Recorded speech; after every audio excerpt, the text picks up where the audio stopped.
The sky above the Harrington estate was always unnaturally blue. The family often joked that even the weather bowed to their name, that the clouds themselves refused to cast shadows on the roof of their three-story mansion. From the gilded gates at the front entrance to the marble statues scattered across the garden, the house radiated not warmth, but authority. It was wealth carved into stone, a fortress of pride. Inside, voices echoed with the casual sharpness of those who had never known hunger.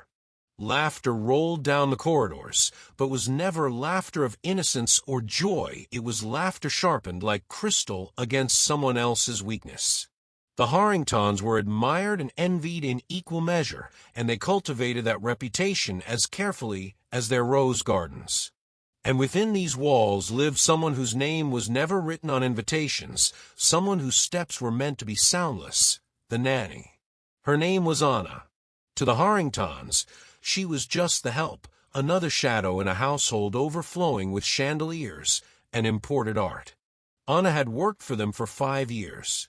Each day, she rose before dawn, tying her hair neatly and pressing her modest uniform, not because anyone would thank her for neatness, but because dignity was the only wealth she could claim. She had grown used to the sharp comments tossed at her like crumbs, used to the way Mrs. Harrington's gaze could strip her of worth with a single glance.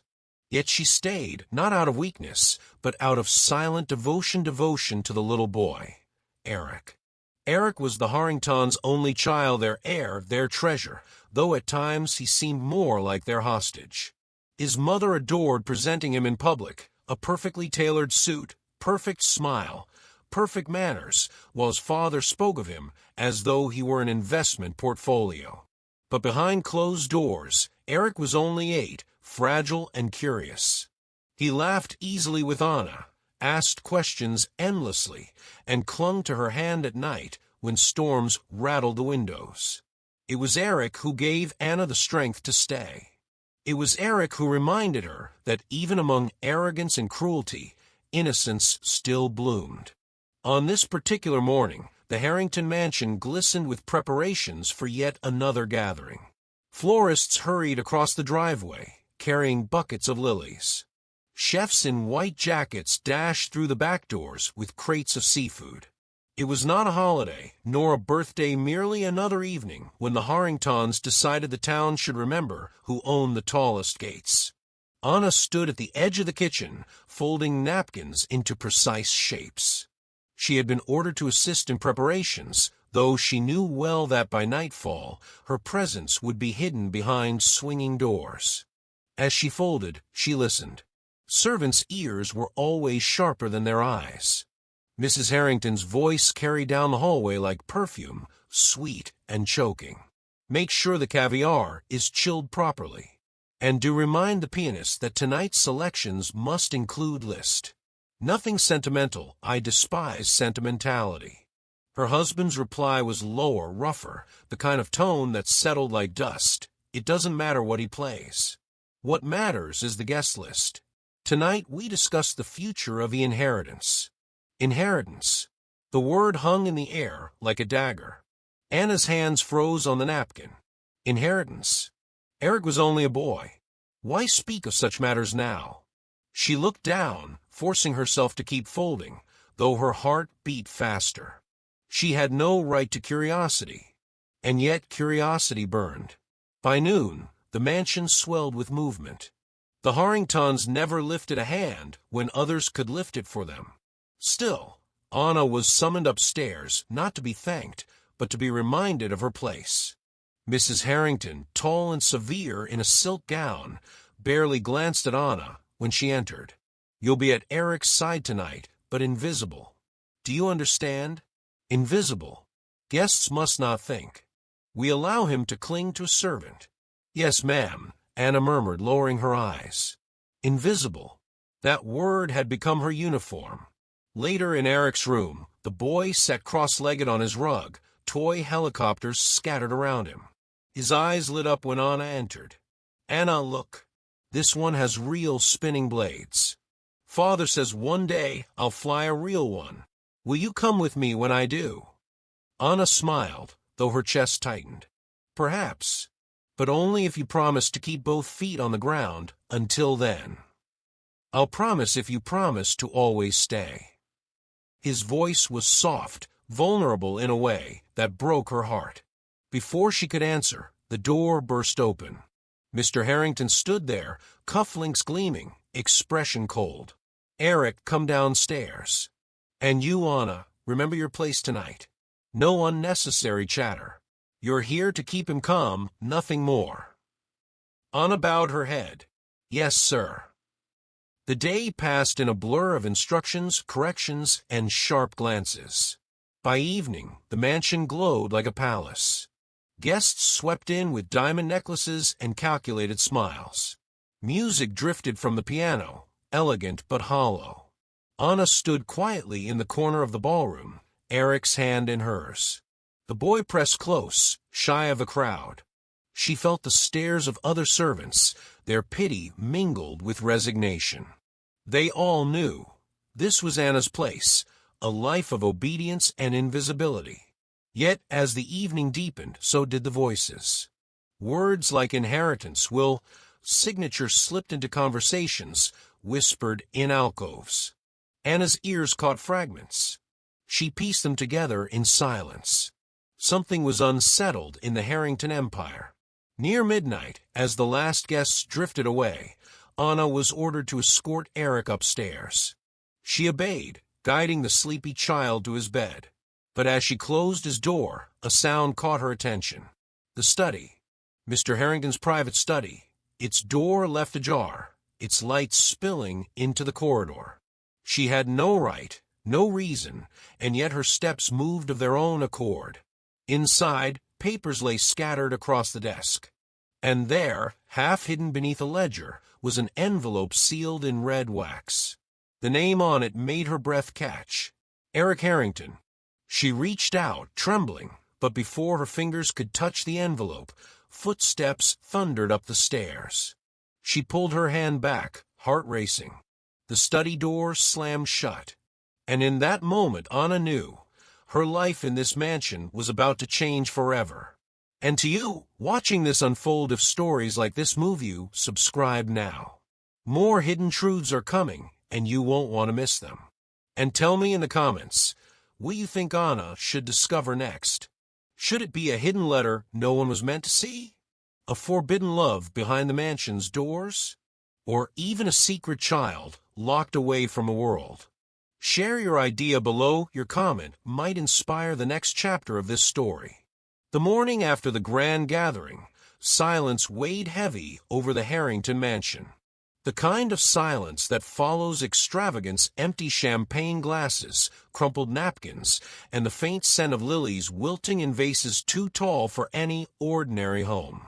Anna rose before the sun. As always, the red wax seal of the envelope still etched into her mind. Eric's name had burned into her vision all night. She lay awake wondering, why would a sealed letter hidden beneath ledgers bear the name of a child too young to hold power? But curiosity was not a luxury she could afford, not when her days belonged to the Harringtons. She dressed in silence, buttoning her plain uniform with steady hands.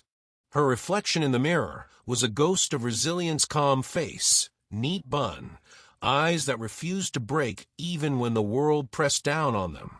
She whispered softly, a ritual she never failed to keep, one day at a time, Anna. For Eric. By the time the rest of the household stirred, Anna had already scrubbed the silver trays, polished the stair rails, and prepared Eric's breakfast of warm oats and honey. She entered his room with the tray balanced carefully, only to find the boy perched by the window, toy helicopter in his hands. "Good morning," Anna said gently. Eric turned, face brightening. "Do you think Father meant it? About flying one day?" Anna set the tray on his table. Children often fly before they walk, but in dreams. Reality is safer when your feet touch the ground. He frowned. "But I don't want safe. I want adventure. Will you come with me if I ever do?" Her smile faltered, but she nodded. "If that day comes, I'll be right beside you." Before Eric could reply, the bedroom door swung open. Mrs. Harrington stood there, her silk robe trailing across the carpet like a royal train. Her eyes swept across the tray, then across Anna, sharp and disapproving. "Those oats are lumpy," she remarked coldly. She hadn't even tasted them. "Do it again. And next time, use finer honey. Eric deserves only the best." Anna lowered her head. "Yes, ma'am." Eric looked between them, troubled but silent. He had learned long ago that defending Anna only worsened her punishment. Back in the kitchen, Anna remade the breakfast. The cook, a stout woman named Marjorie, glanced at her with sympathy. "Ignore her, child. The woman's heart is stone." Anna shook her head. "It's not me I worry for. It's Eric. He doesn't need lessons in cruelty." By afternoon, the mansion was alive again with the rhythm of wealth. Mr. Harrington met with bankers in the parlor, his voice low and commanding. Mrs. Harrington barked orders at the staff, arranging a luncheon for ladies of the social club. Anna floated between rooms, tending to Eric while dodging sharp remarks. But humiliation found her nonetheless. It began when Eric spilled water across the dining table. A simple accident. Anna rushed to wipe it clean before anyone noticed. But Mrs. Harrington's eyes were knives. "Careless," she snapped. "Can you do nothing right? If you can't control your hands, perhaps you should reconsider your employment." Anna froze, cloth in hand. Heat rushed to her face, shame burning deep. The guests chuckled politely, disguising their amusement as coughs. Eric's small hand reached for hers under the table, squeezing tight. Anna bowed her head. "Forgive me, ma'am." "Forgive you?" Mrs. Harrington sneered. "You should be thanking me. No one else would tolerate such incompetence." The words stung, but Anna swallowed them. For Eric's sake, silence was safer.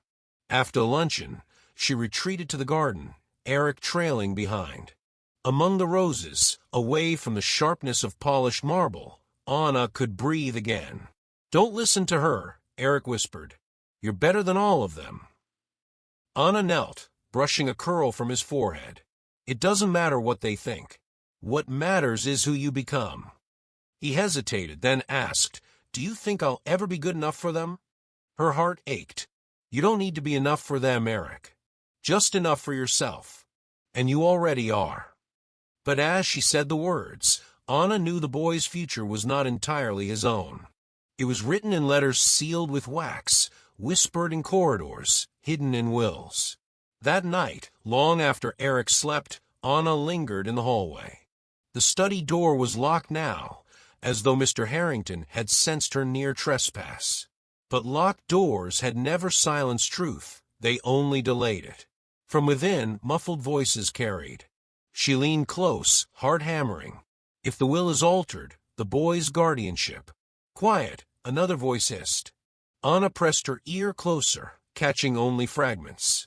"Guardianship. Altered will. Hidden heir." Each word was a thread pulling tighter around Eric's small life. She stepped back quickly when the voices grew louder. If she was caught, there would be no forgiveness. The following days blurred with a pattern of cruelty. Mrs. Harrington accused her of stealing pastries when they went missing, though it was Eric who had eaten them in secret. Mr. Harrington scolded her for reading bedtime stories, insisting Eric must learn discipline, not fantasy. Even the other servants avoided her, fearful that kindness toward Anna would draw punishment upon themselves. But Anna endured. She endured because she had seen the boy's eyes brighten when she entered room. She endured because dignity was not granted by others, but held within.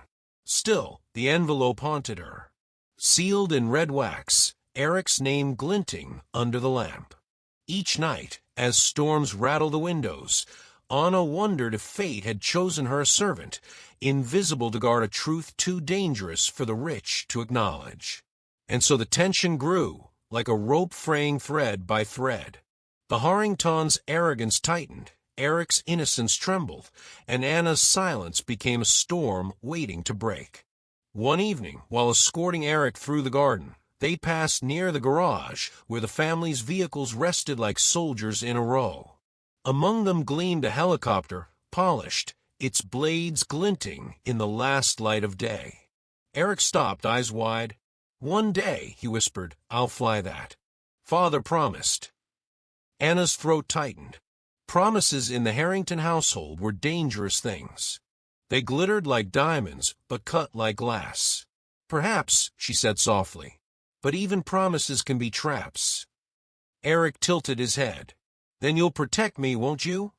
Anna knelt, holding his gaze. "Always." The vow settled between them like iron.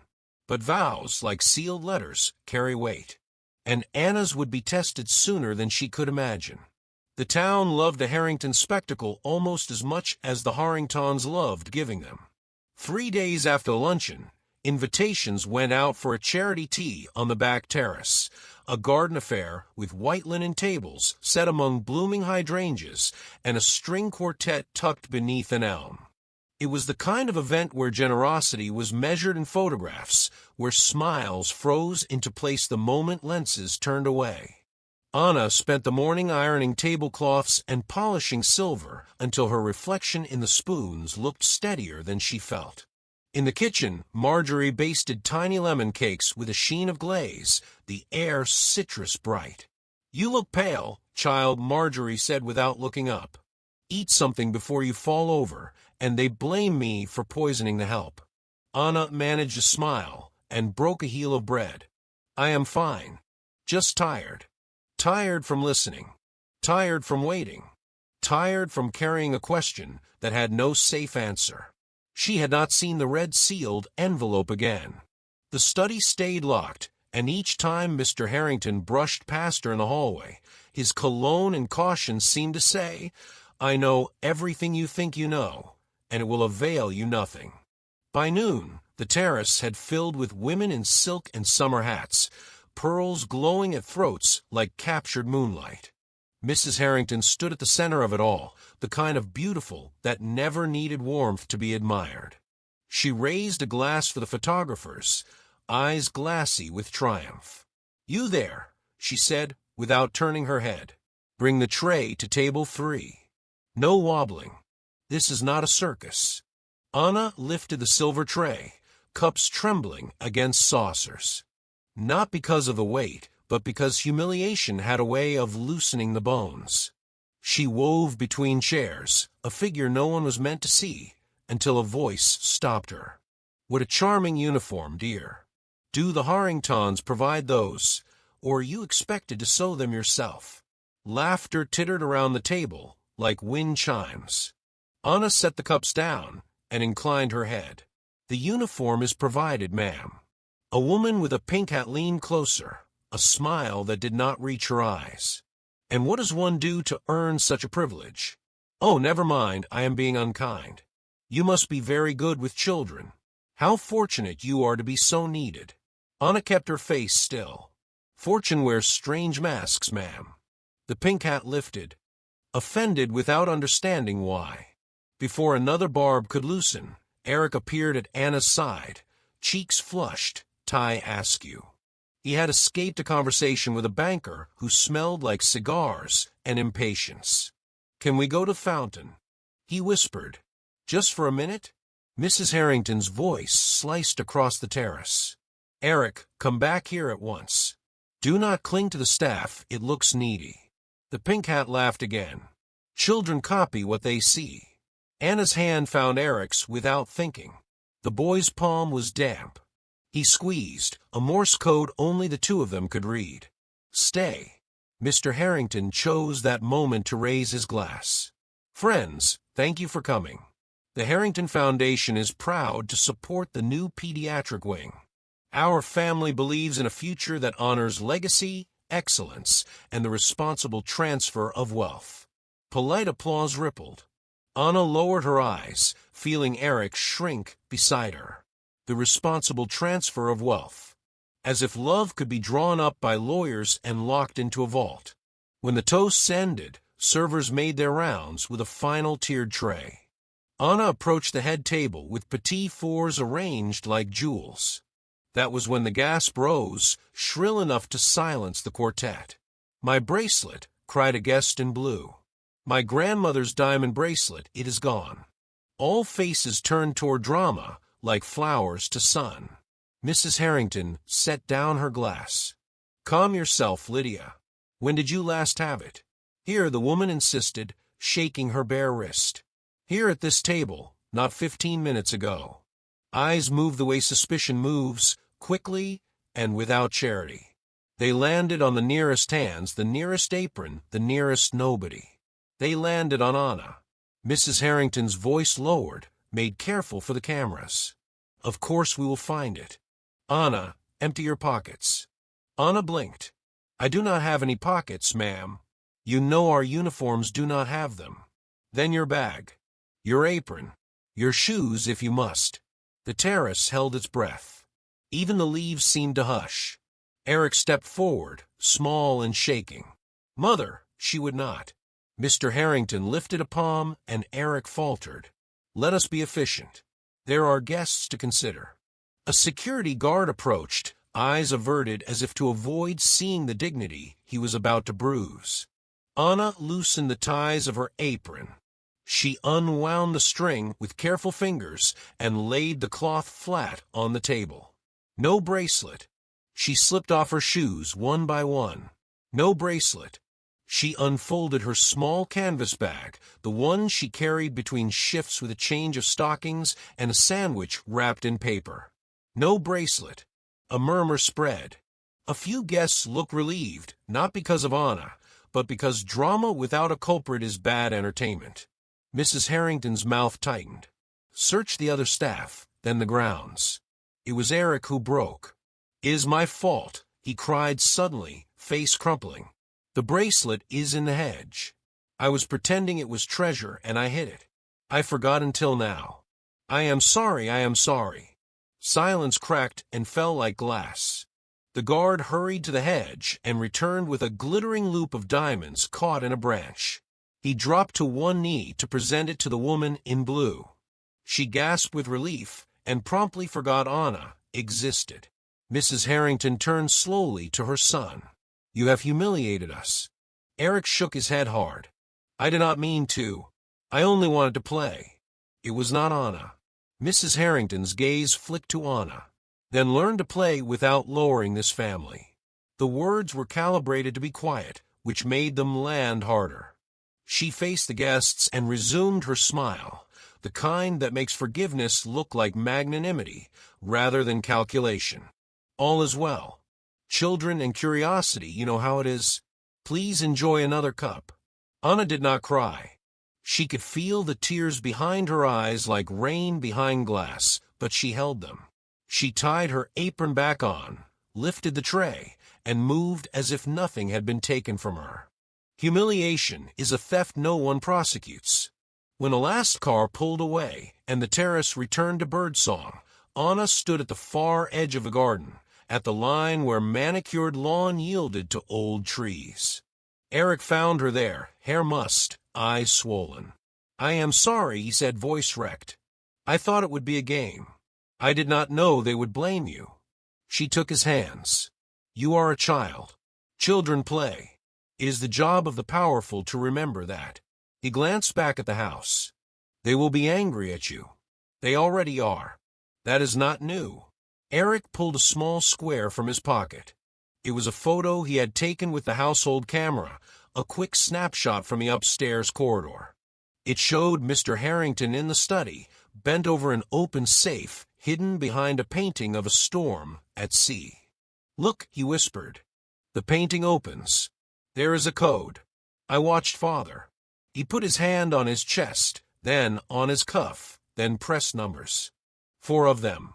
He always touches his wedding cufflink before he types. Anna stilled. She did not speak for a moment because her heart was too loud. "When did you take this?" "Yesterday. I like to pretend I am a spy." "Do not tell," he added quickly. "If they take my camera, I will have nothing to do. It is always quiet here, even when it is loud." She folded the photo and slid it back into his pocket. "Your secret will be safe if you keep mine." "What is your secret?" "That I am not afraid of locked doors." That night the house felt like a stage after the final bow, quiet but charged, instruments cooling in their cases. Mrs. Harrington had retired to her suite with a tray of pills and a long bath. Mr. Harrington had gone to the gym in the lower level, the room with a glass wall that faced the wine cellar, because nothing says control like running in place before 100 bottles of Bordeaux. Anna completed her rounds, checked Eric's window latch, smooth as blanket. He slept on his side, one hand curled beneath his cheek, the other open on the pillow, as if holding a dream. In the corridor, she paused.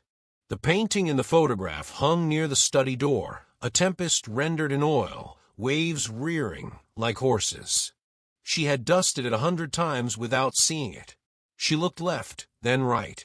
The hall held only the low hum of the house, that mechanical heart of pipes and vents and secrets.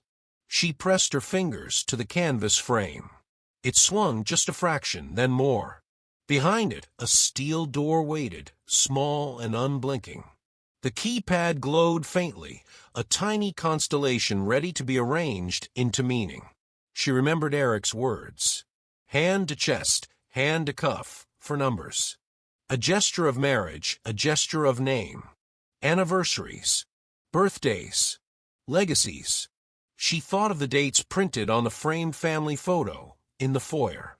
She thought of the inscription on Mrs. Harrington's wedding champagne flutes, a detail no one noticed except the one who hand-washed them. 7.15. She tried it, fingers steady. The keypad blinked red.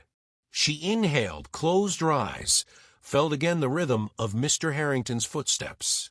He was a man who valued markets and control, who converted sentiment into strategy. Another date floated up, smaller, more private.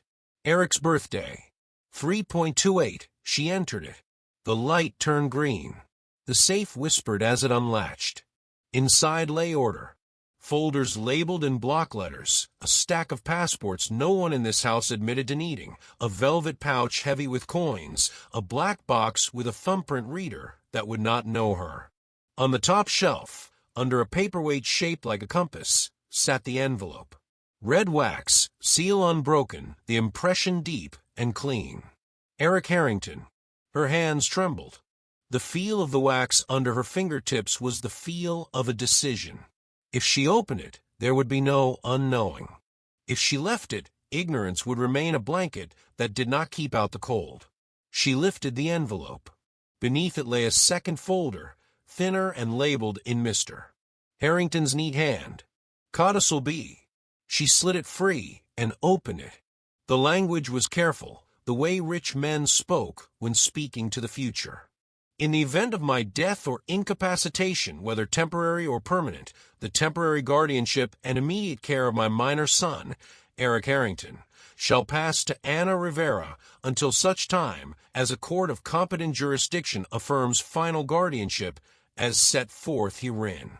During said temporary guardianship, all decisions related to health and immediate safety shall be hers alone. The words swam. She blinked them still. There was more. If under extraordinary circumstances travel by air is required without me present, Anna Rivera has full authority to authorize and accompany such travel for the safety of the child. Heir. The word burned. It had no reason to be in a will, not unless contingency had already entered the house and sat down at the table. Not unless a man who believed he could outrun fate had felt the brush of its sleeve. A faint click sounded in the hallway. The sound of a door latch settling, the sound of a foot choosing weight. Anna froze, the folder open in her hands. The envelope's seal caught the lamplight like a small red moon. She closed the folder quickly and slid it back into place. She had not yet broken the seal on the letter addressed to Eric. She could do it now. She could read what a father wrote when he imagined a world where he might not return. But the click came again, closer, a hand trailing along the wall. Anna replaced the codicil, set the compass atop it, and held the envelope against her chest, her pulse stuttering beneath it. She could not leave it. She could not put it back. She had already crossed the threshold where good girls stop. The footsteps reached the doorway. The voice that came was not Mr. Harrington's. It was softer, threaded with something sharp. "Put that back, Anna." Mrs. Harrington stood framed by the study door, hair unbound, silk robe tied just loose enough to signal victory. She had removed her makeup, which made her beauty rawer and her cruelty clearer. Her eyes traveled from the open safe to Anna's hand and rested there, as if on prey. Anna did not move. She had learned that prey runs and is run down. She lifted her chin. "Is addressed to Eric." "It is addressed to my son," Mrs. Harrington said, "which means it is my concern." "Set it down." Anna did not set it down. "He has the right to know what his father wrote for him." Mrs. Harrington stepped closer, bare feet silent on the carpet. Her voice lowered, intimate the way a whisper can be more dangerous than a shout. "You think this is about words? Do you imagine for a moment that ink on paper can shift the ground we stand on? Wealth does not kneel to letters. Wealth makes letters kneel." Anna felt the envelope bite into her palm. "Then why lock it away?" "Because some things are more useful in a vault than in a child's hand," Mrs. Harrington said.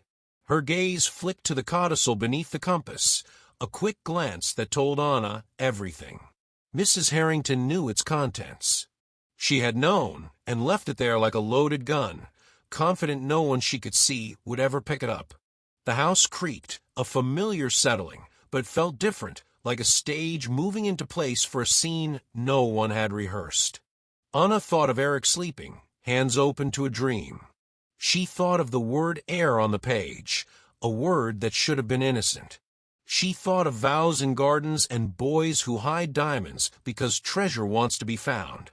Mrs. Harrington extended her hand. "Last time, Anna." Anna looked down at the envelope, angry at her own reflection in the gloss of the wax.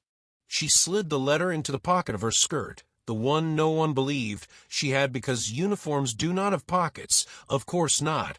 How else do you keep hands from carrying what they should not? She stepped back from a safe and let the painting swing down, the storm closing over the steel like a wound. "Ceiling." Mrs. Harrington's smile did not reach her eyes. "You think small acts of defiance have meaning here.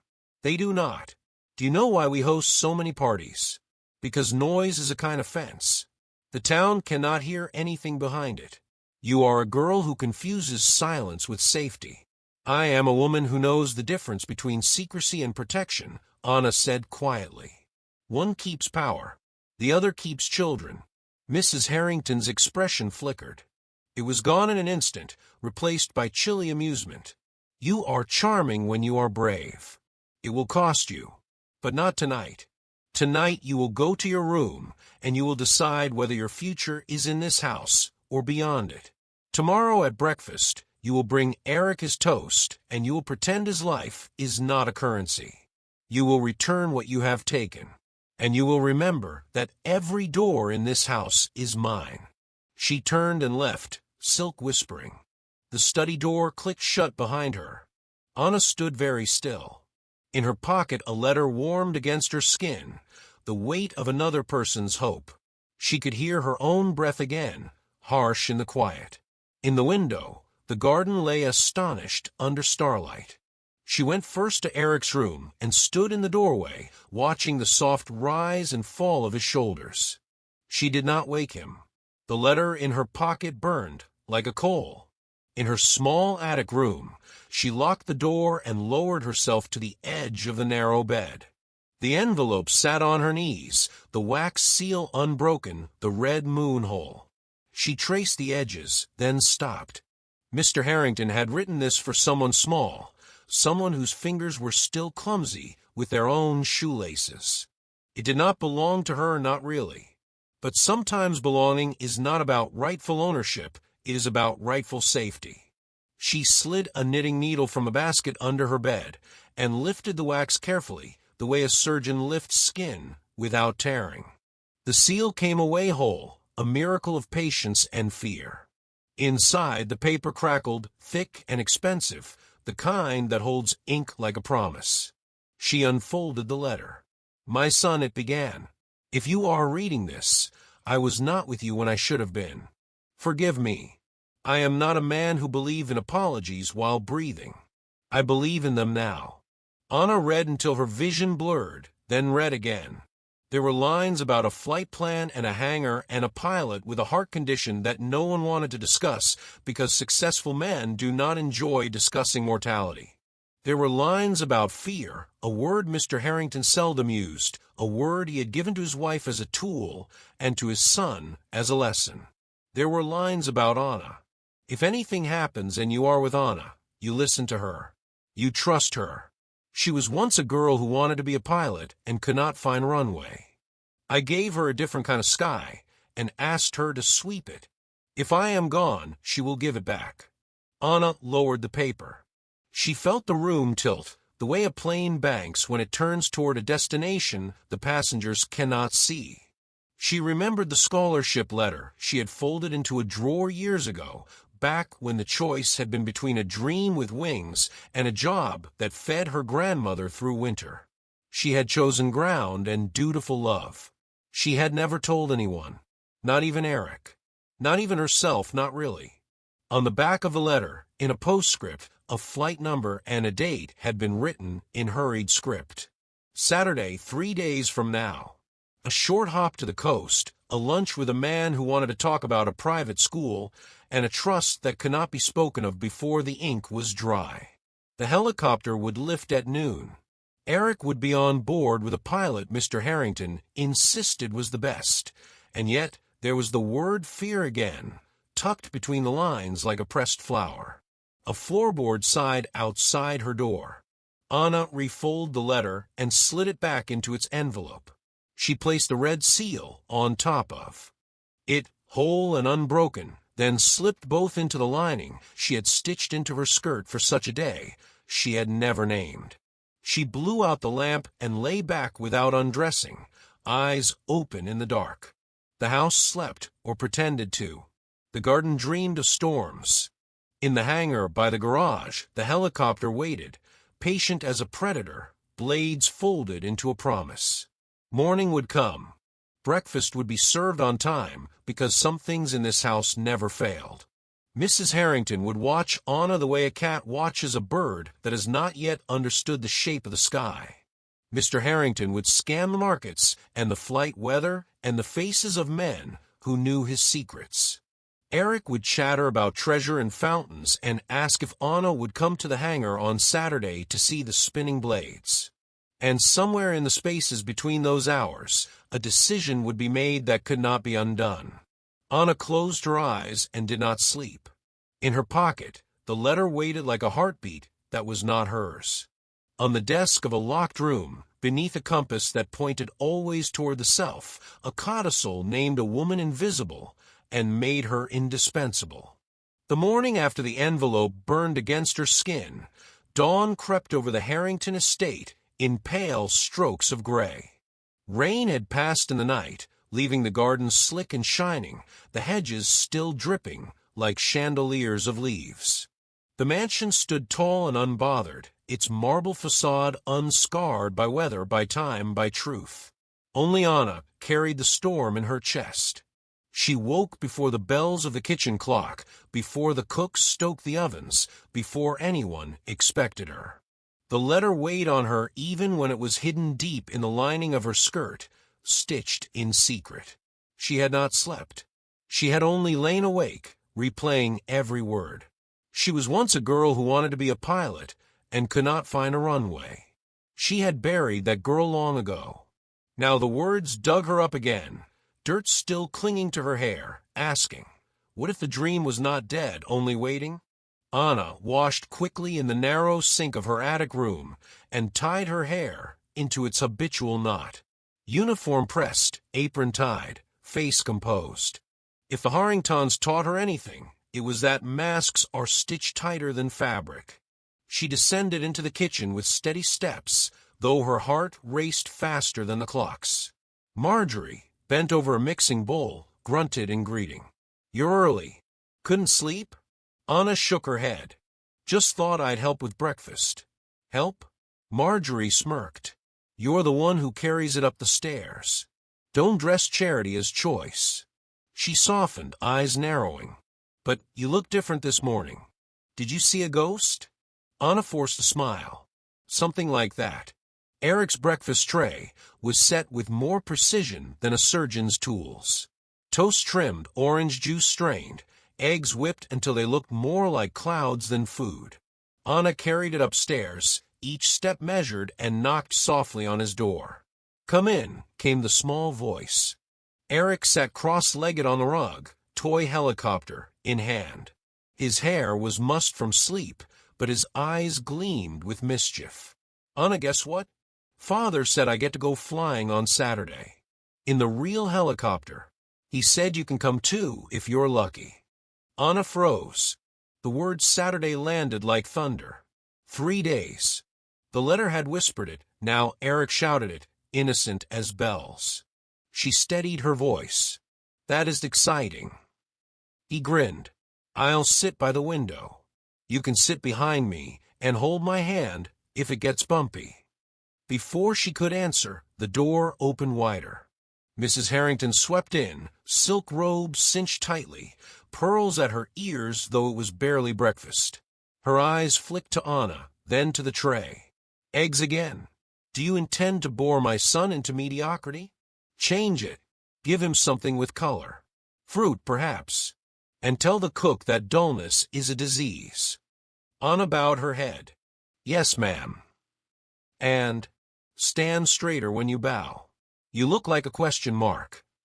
Mrs. Harrington's lips curved in disdain. No wonder Eric clings to you. Children love pathetic things. Eric stiffened. Mother, don't. Mrs. Harrington's gaze snapped to him, sharp enough to slice. Do not defend her, Eric. She is the help. If you want to impress your tutors, learn the difference between affection and weakness. She turned on her heel, silk trailing like smoke, and left. Eric's small fists balled in his lap. I hate when she talks to you like that. Anna touched his hand. It doesn't matter. It does to me. She smiled faintly. Then for you, I will endure it. Later, in the laundry room, where steam curled against the low ceiling, Anna pressed Eric's shirts with practiced hands. The hiss of the iron reminded her of something else. The hiss of hydraulics on a runway, the way heat rose from tarmac like ghosts of sunlight. Once she had stood at the edge of a small airfield, books under her arm, eyes tilted skyward as a propeller plane took off. She was 16 then, scholarship papers folded neatly in her bag. Flight school. A chance. Her heart had soared with the plane. But her grandmother had fallen ill that same winter, and medicine did not pay for itself. So Anna had folded the papers again, this time into a drawer that would never open, and she had tied on an apron instead. She had told no one. Not her grandmother, not her friends, not even herself in the mirror. Dreams wrought faster when spoken aloud. The memory pressed against her now, as heavy as the iron in her hand. She had let go of the runway, but it had not let go of her. And Mr. Harrington had known. How? She had never told him. Yet his letter named her secret as if he had written it on her soul. By afternoon, the Harrington mansion brimmed with its usual orchestration of arrogance. Mr. Harrington entertained 2 business associates in the parlor, his booming laugh designed to dominate even when no one understood the joke. Mrs. Harrington directed maids to polish the chandeliers, though they already glistened like frozen rivers. Anna passed through the parlor with a tray of tea. One of the associates, a balding man with a diamond pin, eyed her as she poured. Efficient girl. Pretty too, if you polish her up. Mrs. Harrington's lips curved. Pretty in the way a vase is pretty before you put flowers in it. Plain, fragile, and entirely replaceable. Laughter spilled, the kind that makes skin crawl. Anna's hands remained steady, though her ears burned. She poured the last cup and stepped back. Mr. Harrington dismissed her with a flick of his fingers. Invisible, Anna. That's your strength. Remember it. Invisible. Always invisible. Except to Eric. And except to the truth she now carried like a hidden flame. That evening, Eric tugged at Anna's sleeve as she tucked him into bed. Candlelight danced across his face, softening his features into something older than his years. "Anna," he whispered, "do you think Father loves me?" Her heart tightened. "Why do you ask that?" "Because he always talks about me like I'm a project. Like I'm something to manage. Not like a person." Anna sat on the edge of his bed. "Your father loves you in the way he knows how. Some men love with their hands, building and holding. Some love with their words. Your father, he loves with his plans. It may not feel like love, but it is what he has." Eric frowned. "And mother?" Anna hesitated. "Your mother loves herself most. But that doesn't mean she cannot love you. It only means her love comes in pieces when it benefits her." The boy's eyes brimmed. "Then if they don't, you will." Anna brushed a curl from his forehead. "Always." His hand curled around hers. "Then I'll be brave on Saturday. Because if you're with me, I won't be afraid." Saturday again. The word pulsed like a drumbeat. Anna kissed his temple and extinguished the candle. She stood in the darkness, the weight of the sealed letter pressing against her heart, and wondered, when the blade spun and the sky opened, would she be ready? The days folded in on themselves like starched sheets. Each hour in the Harrington house was a performance stage for power, and Anna, as always, was cast in silence. Yet beneath the rehearsed lines of arrogance and entitlement, a tremor ran, a tremor she could feel more keenly than the chandeliers above her head. Saturday approached. It began in the kitchen, where knives chopped rhythmically against wooden boards and steam rose from copper pots. Mrs. Harrington had descended unannounced, a silk shadow among the scent of onions and thyme. Her presence made even the pots hiss quieter. Marjorie bowed her head. "Ma'am." "Carry on," Mrs. Harrington said coolly, though her eyes sought Anna, who stood at the counter peeling apples for Eric's tart. "Not you. Look at me when I speak." Anna set down her knife and obeyed. Mrs. Harrington circled her slowly, like a hawk deciding if the rabbit was worth the dive. "You hover too closely to my son. I've warned you before. He clings to you and you encourage it. A boy of his standing must learn independence, not affection." Anna kept her voice level. "Children cling to what comforts them, ma'am. Do not lecture me on children." Mrs. Harrington's lips tightened. "You are here because I allow it. Do not mistake endurance for indispensability." She leaned closer, voice a blade pressed against skin. "Invisible, Anna. That is the role. Do not imagine yourself as anything else. If Eric is ever forced to choose between us, I assure you he will not choose you. Blood always wins." Anna lowered her gaze. "Yes, ma'am." But in her chest, her heart whispered otherwise. That night, Anna could not sleep. The rain tapped against her window, like a warning. She crept down the narrow back stairs, her steps ghosting across the marble. The study door was closed, but sound leaked through the heavy wood. She leaned close. "The pilot is reliable enough, though his condition." "That's irrelevant," Mr. Harrington's voice snapped. "He'll manage a short trip. It's insurance we're after, not longevity." A pause, then the lower murmur of another man, one of the associates. "But if something happens midair—" "If something happens," Mr. Harrington interrupted, "it only strengthens the contingency. The codicil ensures guardianship falls neatly. The boy will be protected. The assets secured. Rivera's presence makes it airtight." Anna's blood ran cold. "Rivera. Her." "Still," the associate pressed, "what if the nanny panics?" "She's untrained." Mr. Harrington's reply was a laugh, low and humorless. "She has more composure than my wife, more loyalty than my staff, and more courage than most men I've met. She doesn't even realize it.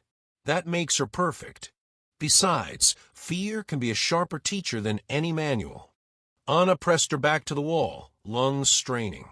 Her name had been spoken as if she were a chess piece, not a woman. They had already written her role into their play, whether she agreed to perform or not.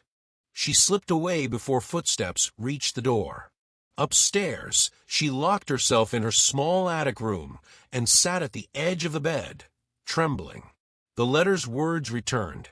She was once a girl who wanted to be a pilot. Was this what Mr. Harrington had intended? To draft her into destiny without her consent?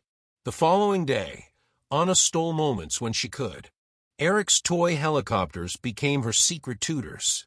She watched the spin of the blades, the tilt of the rotors, the way the boy's fingers mimicked control sticks. When Eric laughed, "See? If you tilt it forward, it dives." She leaned closer, imprinting every detail. At night, in the laundry where no one cared if she lingered, she found an old manual discarded on a shelf, Basics of Aerodynamics. It had belonged to a footman long gone, who once boasted of applying to flight school before his debts swallowed him. Anna traced diagrams of lift and thrust under the dim bulb, lips moving silently as though reciting prayers. The words returned to her with surprising ease, like an old language remembered in fragments: collective, cyclic, pitch, yaw. She had studied once long ago. She had not forgotten entirely. But memory was not mastery. Memory would not land a helicopter carrying a frightened boy. She closed the book with shaking hands. Saturday loomed like a storm on the horizon. On Friday, the Harringtons hosted a rehearsal dinner for an associate's wedding. The mansion filled again with the rustle of silk, the clink of crystal, the chatter of those who measure status by how loudly they can whisper. Anna carried trays of hors d'oeuvres between the parlor and the terrace. Each time she passed, guests' eyes flicked to her and away, the way one notices a painting in a corridor present irrelevant, until Mrs. Harrington stopped her. "Anna," she said sweetly, loud enough for guests to turn, "do recite for us what you read to Eric last night. Some little fairy tale? He insists you tell him such stories still. Isn't that quaint?" Anna froze.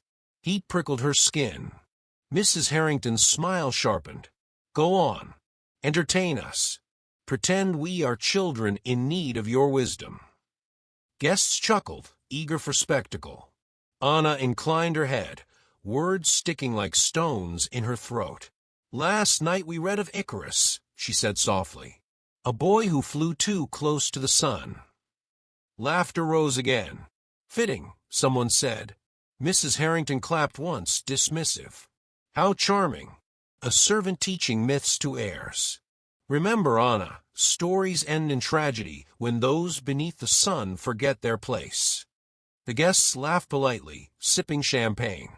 Anna turned away, tray balanced steady, though inside her humiliation burned hot enough to light the room. Later, when the guests had retired and the mansion settled into midnight silence, Eric slipped into the kitchen where Anna scrubbed silver under weak light. "Anna," he whispered, "don't be sad. I saw what they did." She knelt, wiping her hands on her apron. "You should be in bed." "I don't care. They shouldn't laugh at you. When I'm older, I'll make them stop." Anna cupped his cheek. "Promise me something, Eric. If anything ever frightens you tomorrow, you will listen to me. Only me." His eyes widened. "Why? What will happen?" She forced a smile. "Perhaps nothing. Perhaps everything. But remember my words." He nodded solemnly. "I promise." By the time the house went quiet, Anna sat again in her attic room, the letter unfolded across her knees, the diagrams from the manual etched into her mind. She whispered the motions as if rehearsing a hymn, hands steady, breath even, eyes forward. Her grandmother's voice rose from memory. "You can give up a dream, Anna, but sometimes the dream doesn't give up you." She looked out the small window at the hangar. The helicopter gleamed faintly in moonlight, blades folded, silent predator. Tomorrow the sky would open, and Anna would either rise with it or fall. Saturday dawned with a deceptive calm. The sky was clear, the air bright, the gardens washed in gold. The Harrington estate looked like a painting of serenity, yet within its walls the storm built, invisible but undeniable. Anna woke before the sun, the weight of inevitability pressing against her chest. She rose, dressed in silence, and pressed the folded letter into her pocket, always near her heart, as if proximity alone could lend her the strength to do what no one believed she could. At breakfast, the family gathered in the sunroom, its glass walls throwing light across polished marble. Eric sat small at the massive table, his tie crooked, hair untamed from sleep. Anna hovered nearby, pouring juice, adjusting napkins, preparing to remain unseen. Mrs. Harrington lifted her spoon and frowned at her porridge. Too cold. Her eyes flicked to Anna. Did you not test it? Even a child could tell. Anna bowed her head. I will bring another. No, Mrs. Harrington said, voice sharp enough to snap glass. Stand there. Learn from your failure. She raised her voice so the servants along the wall would hear. This is what happens when one tolerates incompetence. They grow bold. They begin to believe they matter. Eric slammed his spoon down, cheeks red. She does matter. More than your porridge, more than your dresses, more than your stupid parties. Eric. Mr. Harrington's voice thundered, silencing the room. Enough. Eric's shoulders shook. His eyes burned with helpless fury. Anna placed a gentle hand on his shoulder, her own voice steady. It's all right. But it wasn't. Not anymore. For years, Anna had bent beneath humiliation, worn silence like armor, endured. But this morning, under the glass ceiling of the sunroom, something inside her cracked. Not into weakness, but into steel. After breakfast, while the Harringtons busied themselves with phone calls and fittings for yet another dinner, Anna stole away to the hangar. The space smelled of oil and metal, sunlight streaming across the polished body of the helicopter. It sat like a beast waiting for its rider, its rotor's gleaming blades folded in patience. Anna circled it slowly, fingertips brushing rivets, eyes tracing seams. She remembered diagrams from a manual, remembered the hiss of hydraulics she once loved, remembered the way lift is born of air parted by blades. Her whisper was barely audible, collective to climb, cyclic to tilt, pedals for yaw. Hands steady, eyes forward. Inside the cockpit, she slid into the pilot's seat. The leather creaked beneath her, the controls foreign yet familiar, like a forgotten language relearned in fragments. She placed her hands on the cyclic and collective, her feet on the pedals. Her body remembered more than her mind admitted. She rehearsed in silence, eyes flicking across instruments she only half understood, but half was better than none. She repeated the mantra of survival. Calm is control. Panic is death. A door creaked. Anna jolted. Eric stood in the hangar entrance, eyes wide with wonder. Are we going up now? He asked eagerly. Anna's throat tightened. Not yet. Soon. Father says I'll sit up front. Can you sit with me? She forced a smile. I'll be close. I promise. That evening, as Anna crossed the hallway with linens, she heard voices from the parlor, the associates again, their words careless in presumed privacy. The pilot isn't fit. Everyone knows it. Doesn't matter. Harrington structured the codicil perfectly. If he collapses midair, the guardianship triggers. Assets consolidate, papers flow smoothly. The nanny takes the fall, literally or not. A low chuckle. Imagine her face, strapped in behind the controls, no idea what to do. Another replied, you underestimate desperation. Fear makes people capable. Anna's grip on the linens tightened until her knuckles whitened. They were discussing her life as though she were a pawn, discussing Eric's safety as though it were a line item. She pressed her back against the wall, fighting the urge to storm in, to scream that Eric was not their experiment. But she knew better. Noise would only feed their laughter. Silence was her weapon now, silence and preparation. In her attic room, Anna laid out the manual she had smuggled from a laundry shelf. She traced the diagrams under candlelight, lips moving as she whispered each function. Throttle governs power. Cyclic tilts direction. Pedals counter torque. She mimicked motions with her hands in the dark, rehearsing as though her life depended on it, because she knew now it did. Memories rose unbidden. The first time she had stepped into a training plane, her heart alight with possibility, the scholarship in her bag. The sound of her grandmother coughing that winter, the choice made without hesitation, apron instead of wings. She had buried that dream, but it had been waiting for her like an unclaimed inheritance. By midnight, her eyes blurred with fatigue. She pressed her palms together, whispered into the silence, "Please, if the moment comes, let me be enough." Saturday dawned bright again, too bright. The Harringtons, dressed in their casual finery, clothes meant to look effortless, yet cost more than most families earned in a year. Eric buzzed with excitement, bouncing on his heels as he pulled at Anna's hand. "Come on, Anna. Today's the day." Mrs. Harrington's gaze sliced across them. "Do not cling. You'll wrinkle your shirt." Mr. Harrington adjusted his cufflinks, phone pressed to his ear. His words were clipped financial. "Yes, the deal finalizes this afternoon. By then, everything will be secure." Anna's stomach twisted. Secure for whom? In the driveway, the helicopter gleamed, rotors angled toward the sky, like a crown. The pilot stood beside it, smiling too wide, sweat shining on his brow, though the air was cool. His handshake with Mr. Harrington was firm, but his pallor betrayed him. Anna's eyes caught the faint tremor in his hands. Her heart thundered. The letter's warning, the associate's whispers, the codicil's name, all threads weaving into this moment. Eric tugged her sleeve. "Come on, Anna. You promised." She forced a breath, forced her mask of composure. "Yes, Eric. I promised." She stepped toward the helicopter, the blades looming above, the world narrowing into this single, fragile path. The blades of the helicopter began to turn with a low mechanical hum, slow at first, then faster, faster, until they blurred into a crown of motion slicing the morning air. Wind rushed across the driveway, tugging at Anna's apron, whipping Eric's hair into golden chaos. He laughed, wide-eyed, clapping his hands as if thunder had been made just for him.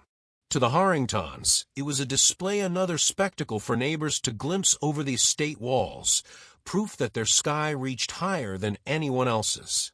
To Anna, it was a moment carved out of fear and inevitability. She clutched the strap of her modest bag, the letter hidden deep within, and told herself to breathe.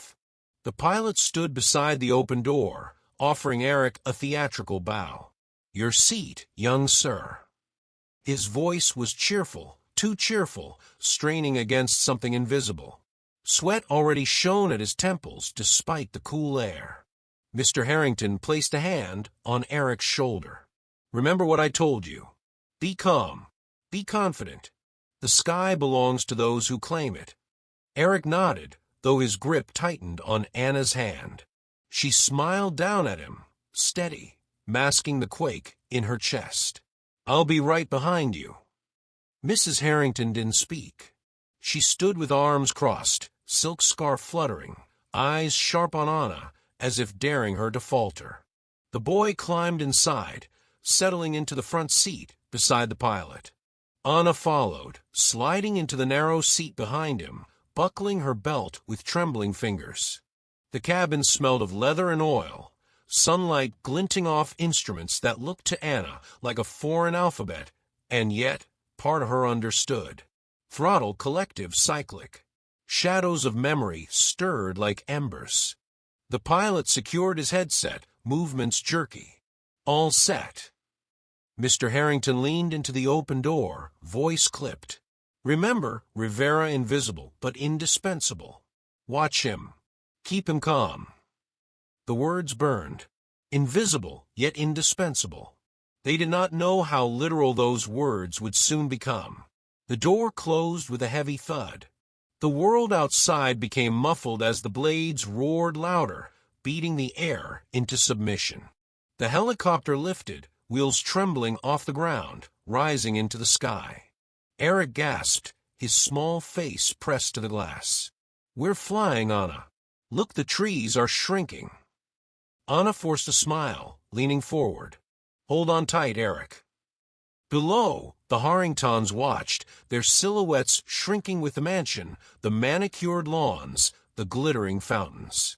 Soon they were only figures on a chessboard, looking up at pieces they had believed they controlled. The helicopter climbed higher, this state fading into a patchwork of fields and roads. Clouds drifted pale above them, the horizon stretching endless and merciless. For a moment, Anna forgot her fear. The sensation of lift was familiar, intoxicating the body, defying gravity, the world bowing beneath. It was the echo of a dream once buried, now resurrected in terrifying glory. But then she saw it. The pilot's hands, gripping the controls tighter than necessary, knuckles white. The tremor in his wrist. The way his breath came short, ragged, barely audible over the roar. Her chest tightened. Minutes passed. Eric chattered happily, pointing at rivers winding below, cars glinting like insects. The pilot forced nods, his smile strained. Anna's eyes fixed on him, every detail sharpening under the weight of dread. His forehead gleamed with sweat, his jaw clenched. He coughed once, muffled, then again. "Are you all right?" Anna asked carefully, leaning forward. He waved a hand. "Fine. Just altitude adjustment." But his voice cracked, betraying him. Anna's pulse quickened. The letter's warning screamed in her memory. A pilot with a heart condition, if anything happens and you are with Anna, you listen to her. She wanted to shout, to demand they turn back, but Eric's laughter rang out innocent, trusting, fearless. She couldn't shatter that yet. The helicopter tilted slightly, stabilizing again. The pilot's hands fumbled across the panel. His breathing grew harsher, rattling. Anna leaned closer. "Sir, maybe we should." He groaned suddenly, clutching his chest. The controls jerked. The helicopter lurched, nose dipping. Eric screamed, gripping the seat. "Hold on." Anna cried, her own hands bracing against the seat in front of her. The pilot gasped, his face drained of color. His body sagged against the harness. The cyclic slipped from his grasp. For one horrifying second, the helicopter shuddered, weightless, tilting dangerously. The world outside spun sky, earth sky again. Eric's scream pierced the roar of the blades. "Sir!" Anna shouted, reaching forward, shaking his shoulder. No response. His eyes rolled back, breath rattling once, then silence. The pilot was gone. The helicopter veered sharply. Alarm screeched, lights flashing across the panel. Eric sobbed, clinging to the seat, his voice raw. "Anna, what's happening?" Anna's own scream caught in her throat. She stared at the lifeless pilot, then at the chaos of instruments, the blur of blades above, the dizzying spin of the horizon outside. Her body wanted to freeze, to surrender to terror. But Eric's voice cut through the storm, desperate, terrified. "Anna, please." Something inside her snapped not into panic, but into purpose. She reached forward, grabbing the cyclic, the collective, her hands trembling but determined. Memory roared back diagrams under candlelight, lectures she had once studied, the way flight instructors spoke of calm as the only compass. "Breathe, Anna," she whispered. "Calm is control. Panic is death." The helicopter shuddered violently, dropping altitude. Fields below grew closer, larger. Eric's sobs shook her heart. "Anna, we're going to die." "No," she shouted, her voice steady now, steel forged in fire. "Look at me, Eric. You're safe. I promise you're safe." Her hands tightened on the controls. The battle for the sky had begun. The helicopter bucked like a living thing. Alarms cried in bright, merciless tones. The horizon outside swung wild, blue then green, sky then ground, as if the world itself had been loosened from its hinges. Anna's hands were already on the controls she could reach, but from the back seat there was only panic, not purchase. She felt the collective lever in the pilot's unresponsive hand dip and rise, a puppet of gravity, felt the cyclic slacken, the nose yawing into a spin. It hit her in a single, searing truth. From here, she could not save them. Move. She reached for.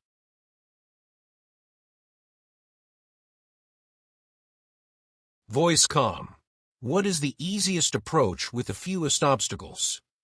East pasture, 3 nautical miles, clear grass, minimal power lines to the north. Wind 5 knots from southwest. Can you maintain straight and level flight? Her jaw tightened. I can try. Good. Keep rotor RPM in the green. Small corrections only. We are with you. We are with you, Eric echoed, as if the tower were a hand he could hold.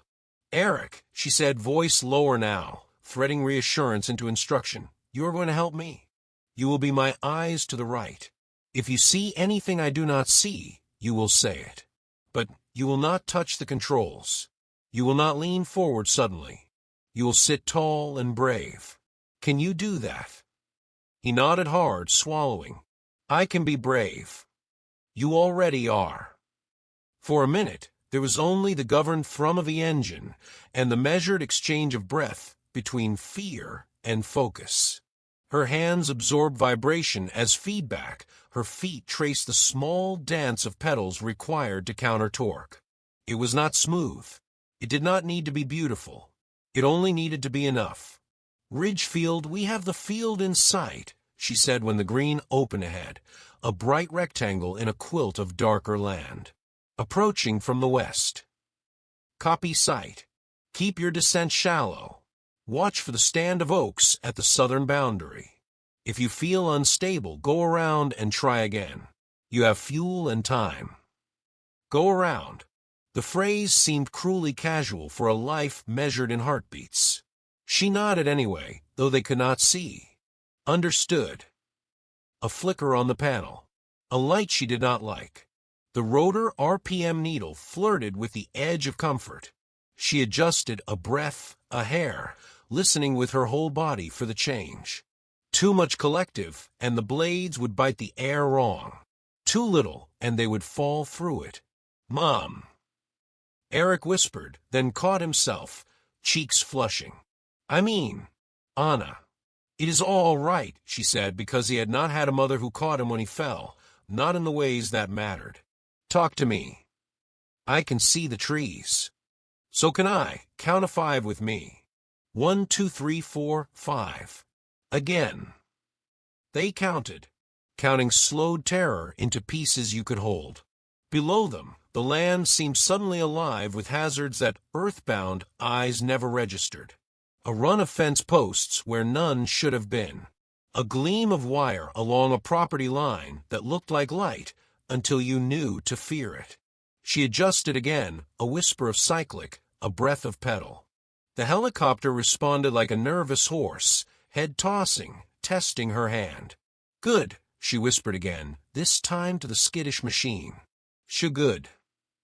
Approach, the voice in her headset said, you are doing well. Keep your nose slightly into the wind. Watch your rate. You are stable. Lawns had taught her the language of surface. This field would not be surprised by weight. It held tire scars, circles of dirt where someone's summer experiments had worn the grass thin. Near the far edge, a small pond winked. Eric, what do you see to our right? Water. A little lake. Then we will not go right. He laughed, the smallest bubble of sound, a child's resilience surfacing despite the terror. Left then. Left then, she said, and the words felt like a choice larger than direction. The helicopter dropped a fraction too quickly. The vertical speed needled of. She lifted the collective a breath. The rotor RPM dipped in warning. She eased back, found the point where the machine stopped punishing her, and started partnering. The smell of hot metal tainted the cabin air. Her palms were slick. Do not wipe them.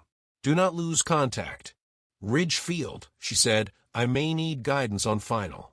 My hands are shaking. That's all right, the calm voice replied. Hands can shake and still be strong. Look at your horizon. Let it be your level. Trust the instruments when your eyes play tricks. You are almost there. Trust. The word tasted like the past. She heard her grandmother's cough from winters ago. She saw a thin envelope folded into a drawer. She saw herself at 16, pressing fingers to chain-link fence, watching a plane take off, and feeling the leaving in her bones. She had not trusted herself then. She had trusted duty. Duty had brought her here. Self-trust would take her down. A gust nudged them. The nose drifted. She corrected, steady, steady. The field expanded, each blade of grass a destination. The skids wanted earth. Not yet. Another breath. Another count of 5. Power lines, Eric said suddenly. At the far corner. I have them, she answered even as her heart leaped. She veered, left another whisper, trading one hazard for another. An oak. A fence. Choose the risk you can read. The helicopter's shadow slid across the ground below, a dark, spinning crown. It met a rise and broke. Depth perception wavered. She forced herself not to chase the shadow, only the instruments, only the feel. Eyes on the nose, the voice said. There you go. Hold. Hold. A mad, impossible hope rose in her. They could make it. If the air granted them one more breath, if the engine held its promise, if her hands did not betray her. A new alarm shrieked. She flinched. Eric cried out. The engine coughed, a shiver running through the frame, then steadied again, stubborn, alive. Approach, she said through her teeth. What is that? Caution only. You are near limits. Keep your movements small. You are almost there. Almost there. 2 words that have broken more hearts than they have saved, and yet she clutched them like rope. She lowered the collective another whisper. The ground rose to meet them, cool and indifferent. A flock of starlings burst from the oak to their left, black confetti catching wind. Eric flinched. She did not. Their bodies were soft. Her blades were not. The birds scattered learned something about choices. Closer now. The grass no longer looked like fabric, but like 1,000 small living things. The skids wanted to kiss it, and for a moment she feared they would bite it instead. Her right foot pressed the pedal, rescued the nose from a small yaw. The helicopter responded, eager to be guided, eager to be done. Hold. The voice in her ear was almost a whisper now. Hold.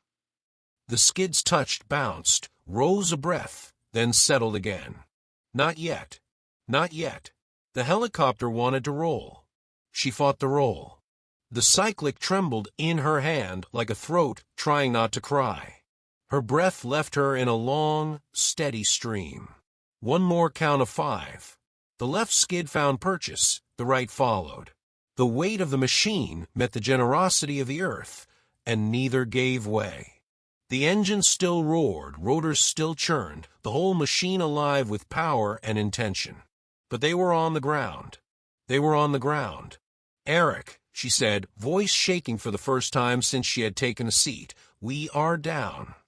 He sobbed, then laughed, then sobbed again, the sounds like rain on hot pavement. You did it. You really did it. Ridge Field approach, she said into her headset, not trusting herself to lift her hands yet. We are on the ground, in a field east of the Harrington estate. Engine is still running. Advise shut down. I am unfamiliar. Copy, Harrington helicopter. You are safe. We will talk you through shutdown. Take a breath first. She did as commanded. The breath hurt.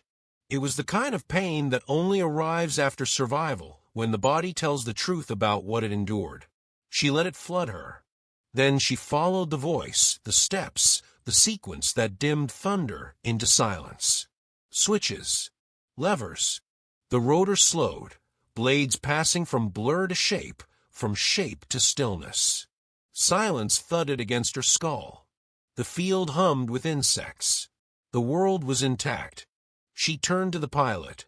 His head lolled. She reached 2 fingers to the hollow of his throat. Nothing. She closed her eyes for a second that did not have time to be a prayer. Eric, she said softer, stay buckled. I will come around and get you. She opened door. The smell of grass rose, ordinary and holy. Her legs were unsteady on the ladder step. She reached across to Eric's buckle, released it, gathered his small body against her, and felt the heat of life. On the horizon, a set of vehicles kicked up dust along the road into the field. Security. Medics. Maybe Mr. Harrington himself, maybe not. She no longer cared who watched her. The sky had already judged and returned its verdict. Eric wrapped his arms around her neck. You saved me. She held him tighter. You saved you. You listened. We did it together. He pulled back, eyes reddened but clear. You were a pilot. She shook her head. I was a promise keeping itself.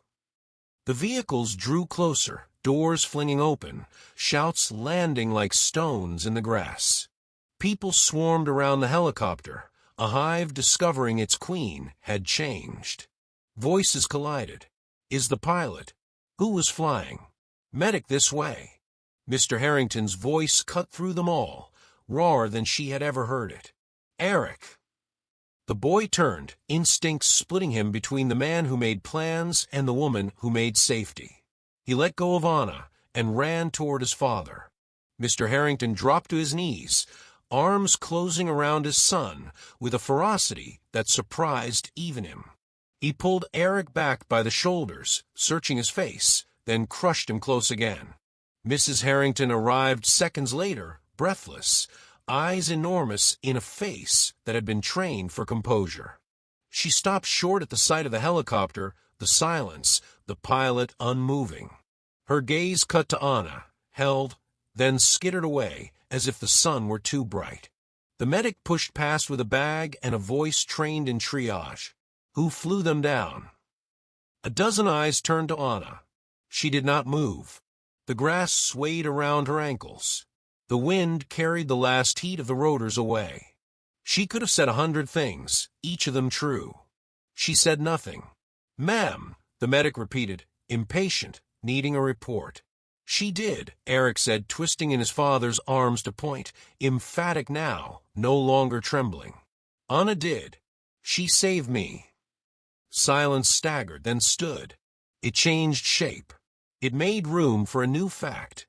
Mr. Harrington's eyes lifted slowly, as if to look at her required admitting a debt to gravity. He opened his mouth.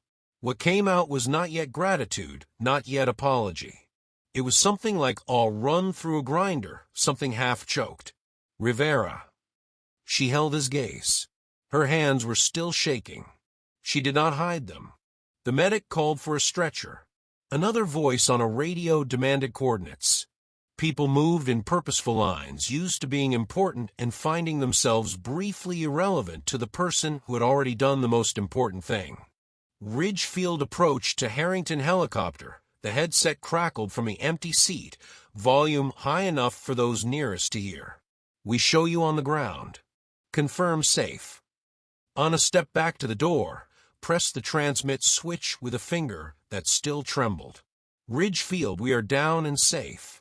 Thank you for staying with us. Copy Harrington. You did it.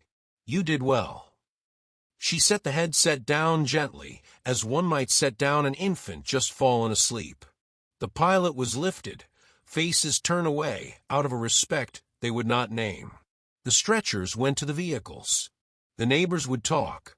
The town would stretch the story to fit the holes in its understanding. None of that mattered yet. What mattered was the boy breathing, the machine stilled, the ground holding. What mattered was the way Eric reached for her hand even from his father's arms, fingers seeking proof of the promise he had believed. What mattered was that Mrs. Harrington, who had once told Anna that wealth made letters kneel, stood motionless as a letter writer's ghost walked across the field in the body of the woman she had tried to make invisible. Mr. Harrington lowered his eyes to his son. We are going home, he said thickly. Eric shook his head. Not without Anna. The statement hung in the bright air, a law drafted by an 8-year-old, ratified by survival. Mr. Harrington looked at Anna again.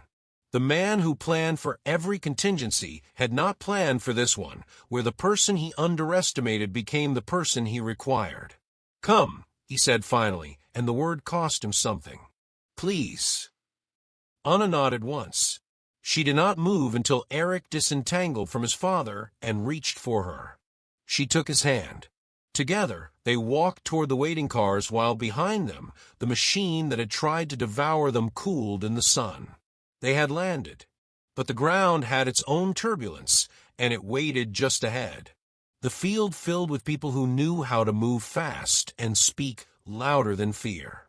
Medics swept the pilot away beneath a pale sheet. Security fanned out. Radios crackled. A sheriff's SUV rolled up with a quiet authority that turned chatter into updates and updates into reports. Anna stood in the grass with Eric's hand inside hers.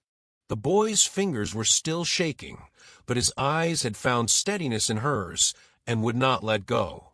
The sun pressed down on the blades of the helicopter, now still and gleaming, as if it had nothing to confess. The sheriff approached with a notebook and a face practiced at kindness without compromise. He kept his voice level. "Ma'am, I am told you were at the controls." Anna nodded. Her mouth felt dry. The pilot collapsed. "We declared an emergency. Ridgefield approach guided me to the field." "Name?" "Anna Rivera." He wrote it down. "You did well, Ms. Rivera. We will need statement. Not now if you are not ready. The FAA team will also want to speak with you. But first things first." His gaze dropped briefly to Eric. "Is the child injured?" Eric squeezed her hand harder. "I am fine," he said too bravely. A second SUV rolled to a stop. Mr. Harrington stepped out and crossed the grass with a stride that had always commanded rooms. It faltered now. He reached for Eric, pulled him close in a grip that said more than any speech. When he looked up at Anna, his eyes held something raw, strangely human. "You brought him back." Anna met his gaze. He kept his promise to listen. Mrs. Harrington arrived a beat later. She halted at the sight of the sheet being lifted into the ambulance, and then charged the distance to Mr. Harrington, as if a sprint could undo the dead. Her eyes hit Anna and skittered away, then snapped back and held. She could not quite shape herself into gratitude. Not yet. Gratitude requires humility, and she wore none. Cameras angled up over the top of the hedges by the road. The news moved faster than ambulances. A drone rose, curious as a bird. Security pushed the crowd back, but the story had already leapt the fence. A medic returned to Anna with a bottle of water and a directive. "Both of you should be checked. Shock can hide in bones." In the ambulance, Eric perched on the bench beside her while a paramedic clipped a pulse oximeter to his finger and pressed a blood pressure cuff around his thin arm.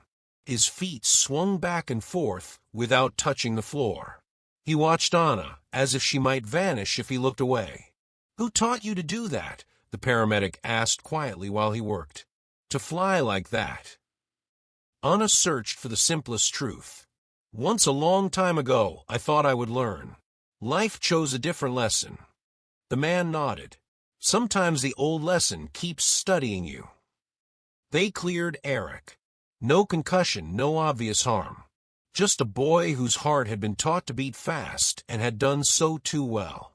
On the far side of the field, someone from Ridgefield Approach arrived in a county sedan, a headset still around her neck, AWO's codes scribbled on her wrist in pen. She crossed the grass and waved gently until Anna saw her. "I am Jolie," she said. "You kept your hands. Slow. You listened. That is why you are here." Anna swallowed.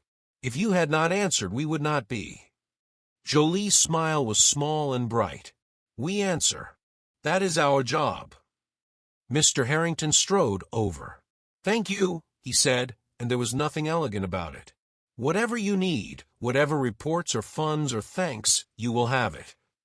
Jolie's eyes flicked to Anna, then back to him. What we need is for you to hear this. She did it. Not your money. Not your name. Her hands. Your son is alive because she decided to be brave for someone else. Mr. Harrington nodded, the truth landing like a confession he had not intended to make. I hear it. He offered to drive them back. Security would follow. The sheriff would meet them later for statements. Mrs. Harrington wanted a private physician in the library by the time they arrived. Anna lifted Eric into the back seat. He reached for her again. She slid in beside him. As the car rolled forward, dust rose in the mirrors and settled over the helicopter until it looked like something left behind by a storm. The gates of the estate stood open and thronged. Neighbors pressed up against the iron, phones raised like offerings. A reporter called questions that struck the windshield and splashed away unanswered. Mr. Harrington's jaw clenched.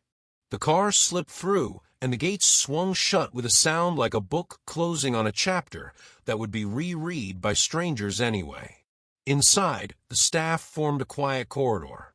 People who had worked beside Anna for years but rarely looked directly at her lifted their eyes now. Marjorie stood at the kitchen threshold with a dish towel in her hands and tears she did not bother to hide.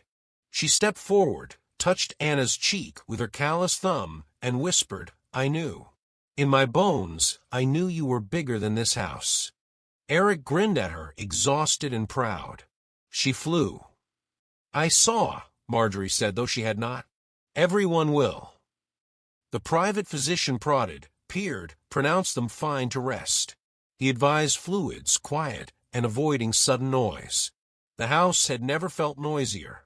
In the study, the room of locked drawers and secret envelopes, the people who believed in their own permanence gathered like weather. Mr. Harrington took his usual place behind the desk, but did not sit. Mrs. Harrington stood by the window, as if ready to jump into the manicured garden if the air inside turned to flame. Two associates ghosted near the doorway, pretending to be furniture, waiting to resume their importance when the emergency softened. Anna remained by the bookshelf. She did not sit either. The envelope in her skirt felt alive, as if it had its own pulse. Mr. Harrington spoke first. I owe you a debt I cannot name. Mrs. Harrington did not look at him. Debts can be named. They rarely are when the debtor does not like the sound. He ignored the barb. His gaze held Anna. I wrote a codicil. It is in the safe. You have seen it. Anna kept her voice clear. Yes. Mrs. Harrington turned slowly. Her eyes did not blink. You opened our safe. You left me the keys to the sky, Anna said softly. I found the key to a door. Mr. Harrington's mouth twitched. Not a smile. Something smaller, more human. The codicil names you temporary guardian in the event of my death or incapacitation. It authorizes you to act for Eric's safety without delay. It was meant for a circumstance like today. I had hoped it would never be used. Mrs. Harrington's laugh was brief and bright as glass breaking. How noble, how convenient, to tie our son's fate to the hands of a servant. Do you want the town to hear that you trust a stranger more than your wife? He flinched as if she had struck him. I trust the person who has proven worthy of trust. The room tightened. The associates looked at their shoes. One of them cleared his throat and tried for sense. Perhaps we should manage external communications. The story should be simple. Pilots suffered a medical event. Trained personnel on board assisted with a precautionary landing. No need to complicate matters with unusual details. Trained personnel, Mrs. Harrington repeated, the phrase smoothing her anger into something elegant. Yes, much better than a nanny who overstepped. Eric stood in the doorway. None of them had seen him arrive. He held the doorframe with one hand and stared at his parents with an intensity that made each of them seem smaller. She did not overstep. She stepped where no one else would. She kept me alive. Mrs. Harrington's poise flickered. Eric, This is not a room for children. It is a room about me, he said, voice shaking but loud. So I will stay. Mr. Harrington's gaze softened. He nodded once. You may stay. Eric crossed to Anna and took her hand again. Tell them about the letter. Silence fell like dust. Mrs. Harrington's head snapped toward the desk painting. The safe was closed. The painting hung still. But the heir remembered being moved. Mr. Harrington's eyes widened, then narrowed in calculation. You have it. Anna's hand went to her skirt. The lining hid what a uniform was never meant to carry. She slid the envelope out. The red seal, lifted whole with a knitting needle, still looked unbroken if you did not know what to look for. She would not lie. Not about this. I read it. I am sorry. I chose to do so because secrets in this house are not used to protect children. Mrs. Harrington drew breath to explode. Mr. Harrington lifted his hand. Enough. He walked around the desk and stopped a few feet from Anna, as if an invisible line separated the person he had always been from the person he might decide to be. May I? She placed the envelope in his hand. He waited, then opened it with fingers that managed to be both careful and clumsy. The paper crackled. He read. His face changed in ways only a wife or a servant would notice. Pride softened into something he had not practiced in years. Fear admitted its own name. Gratitude tried to enter the room and did not know where to sit. He looked up. I wrote words I meant. I had hoped they would never be needed. His eyes found Eric. I am sorry they were. Mrs. Harrington took a step forward. Read it to me. He did not. Instead, he turned to Anna. I asked my son in these pages to trust you if I could not be there. I wrote that you were once a girl who wanted wings, and that I gave you floors to mop instead. That was a cruelty disguised as kindness. Today you return the sky to yourself and to him. A sound escaped Mrs. Harrington. It was not anger. Anger she knew. This was something thinner, more dangerous. Do you intend to replace me with a servant? Do you intend to replace safety with pride? He asked. Her mouth opened and closed without words. She was not used to losing the floor. The sheriff knocked once and entered with a folder tucked under his arm. He took in the scene with a glance that understood families as ecosystems. I can return later. Mr. Harrington motioned him in. We are done pretending this is a private house. The sheriff nodded. The FAA investigator will arrive shortly. You will each be interviewed. We will also need maintenance logs on the helicopter, pilot medical certifications, any known conditions, anything relevant. One associate cleared his throat. Everything is in order. The sheriff's eyes did not move. Good. Then producing it will be easy. He turned to Anna. Ms. Rivera, when you are ready, I will take your statement. Informal first. The formal one can wait. She nodded. I am ready now. She squeezed Eric's hand once and let go. I will be in the hall. Eric's fingers clung harder, the reflex of a drowning boy whose shore had just learned to speak. Please do not go far. I will not, she said and meant it. She gave her statement on a side table in the corridor while the household flowed around her. She spoke without embroidery. She spoke with the precision of someone who had counted each breath between life and death. The sheriff's handwriting kept up and did not interrupt. At the end, he set his pen down and said only, "Thank you." When she stepped back into the study, voices were lower but sharper.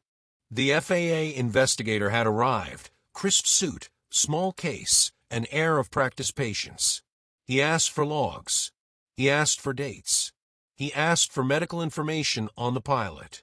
The associates answered with the rhythm of people who have rehearsed lies so long they have become architecture. The investigator's eyebrow twitched at the word reliable. Mrs. Harrington interrupted. How long will the investigation take? We have a reputation to manage. The investigator regarded her without hostility and without interest. As long as it takes to learn the truth. Anna stood by the bookcase again. The room's temperature seemed to change with each sentence spoken. Eric edged closer to her side. Marjorie appeared with a silver tray and mugs of tea no one would drink. She set it down and, as she passed behind Anna, whispered, "The kitchen is a safer court." It was. They escaped to it the way people escape to chapels. The staff clustered around them with the awe usually reserved for saints or tragedies. Someone set out bread. Someone peeled an orange with slow care, the spiral of skin like a ribbon. Eric ate a piece without tasting it, and then another, his body remembering needs his mind had outsourced to fear. They were still at the table when Mr. Harrington entered. He looked tired in a way that had nothing to do with sleep. He sat across from Anna, and for a long moment said nothing. Then he placed the envelope on the table between them, like a treaty. "I would have chosen different words if I had known they would be read this soon," he said. "But the meaning stands." Anna nodded. "Meaning survives timing." He drew a breath. "I need to ask something you do not owe me." He looked at her hands. "Stay. Not because you are staff. Because you are who Eric reaches for when he is afraid." Marjorie made a delighted sound she disguised as a cough.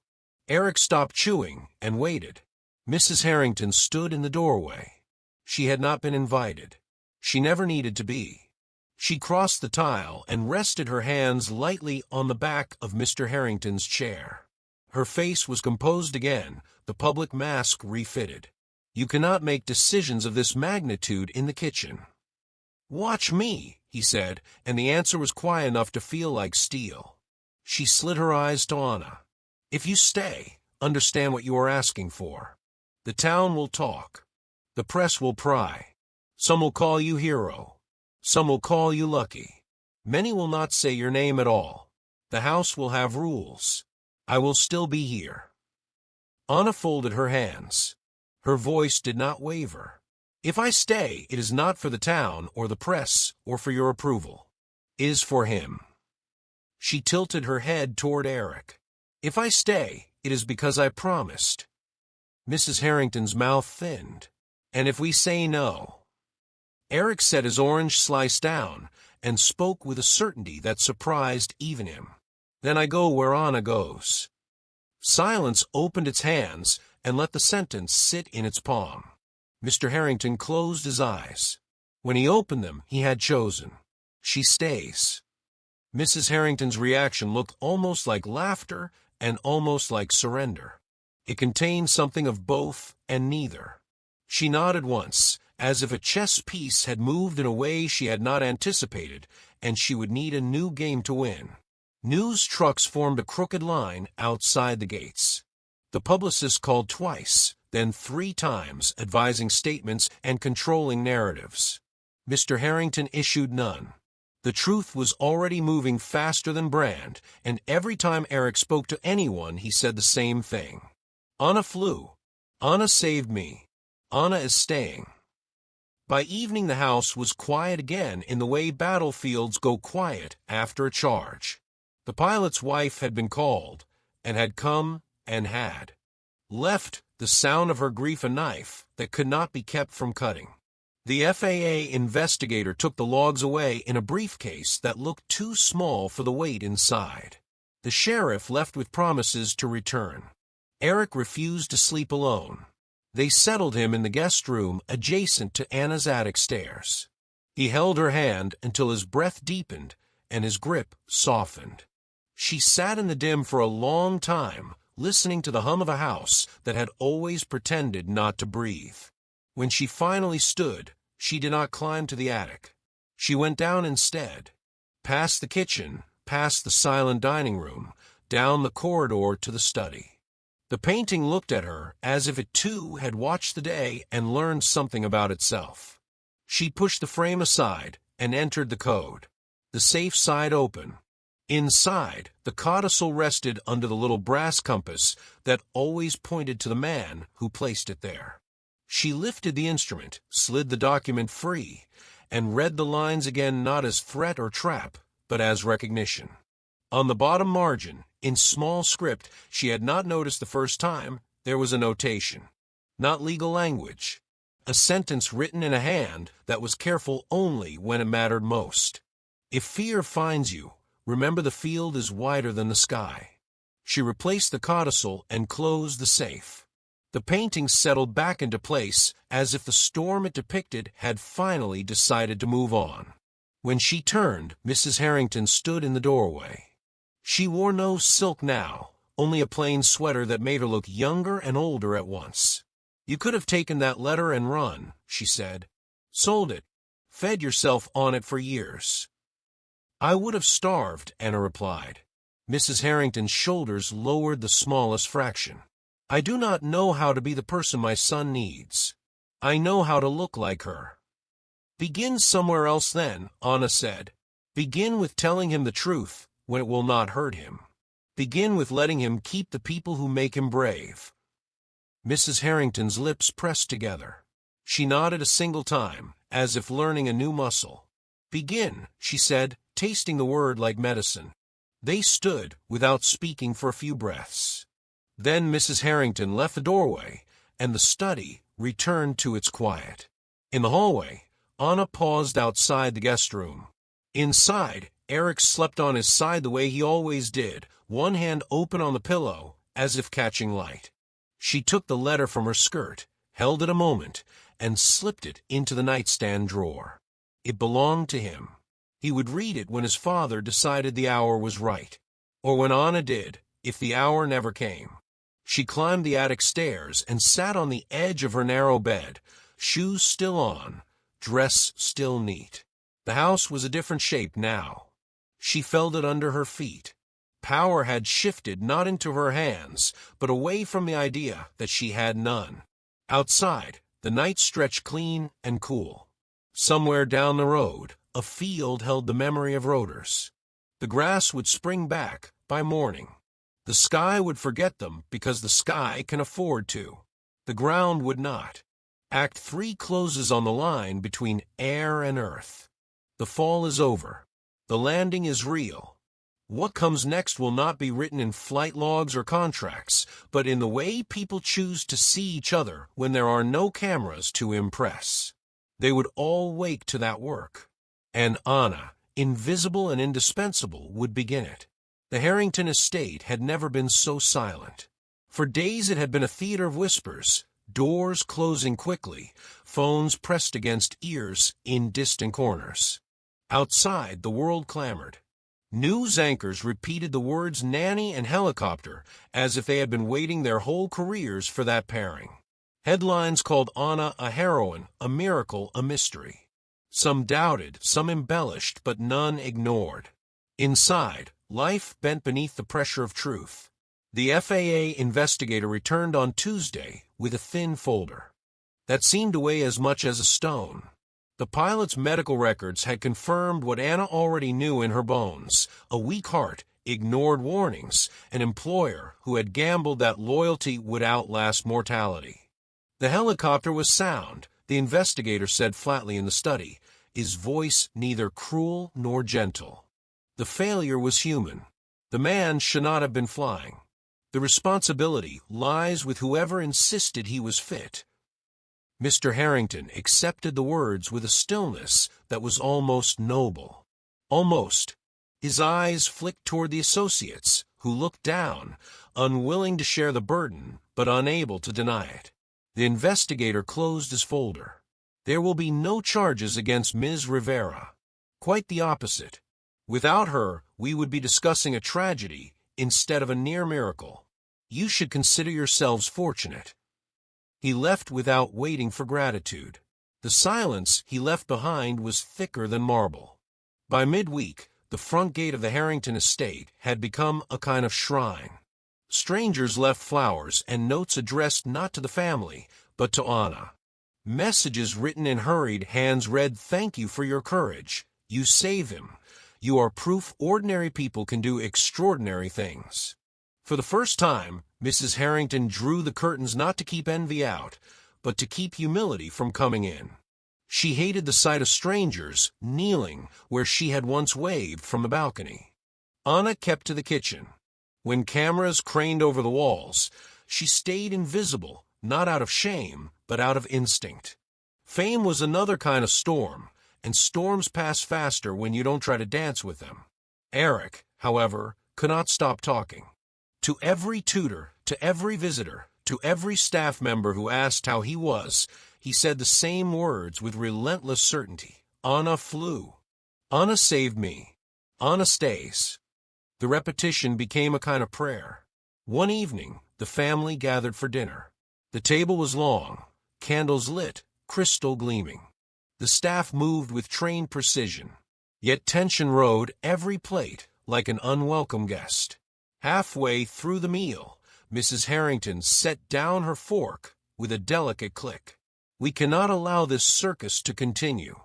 Our name is being eclipsed by that of a servant. It is undignified. Eric's small voice cut through. She has more dignity than this whole house. Mrs. Harrington's hand froze on the stem of her glass. Her eyes blazed, but Mr. Harrington lifted his own hand, silencing her before anger could spill.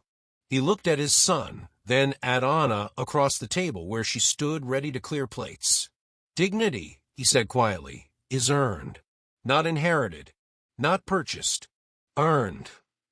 For the first time in years, Mrs. Harrington had no reply. That night, when Eric slept, Anna returned to her attic room and sat on the edge of her narrow bed. For years, she had whispered to herself one day at a time. It had been survival. But now survival was not enough. She could leave. She could take the letters and flowers at the gate as proof she was more than invisible. She could find another life, away from marble and manipulation. Yet when she closed her eyes, she saw Eric's face in the helicopter, tears streaking, trust burning brighter than fear. He had chosen her when the world spun. He would keep choosing her. She whispered into the silence, I stay. Not for them, for him. And the silence, for once, felt like agreement. The next morning, Mr. Harrington summoned her to the study. He stood not behind the desk, but in front of it. A subtle shift, but one that mattered. I have spoken with counsel, he said. The codicil will remain. But more than that, your role in this household will change. No longer invisible. No longer disposable. You will have authority where Eric's safety is concerned. If anyone questions it, they will answer to me. Anna absorbed the words, calm but firm. Authority without respect is hollow. I will stay for Eric, but I will not stay as shadow. Mr. Harrington nodded slowly. Then not shadow. Light. From the window, Mrs. Harrington's reflection glared like ghost. She said nothing. Perhaps she understood what resistance would cost. By Sunday, the story had begun to cool in the world outside, replaced by new scandals and new tragedies. Yet something lingered.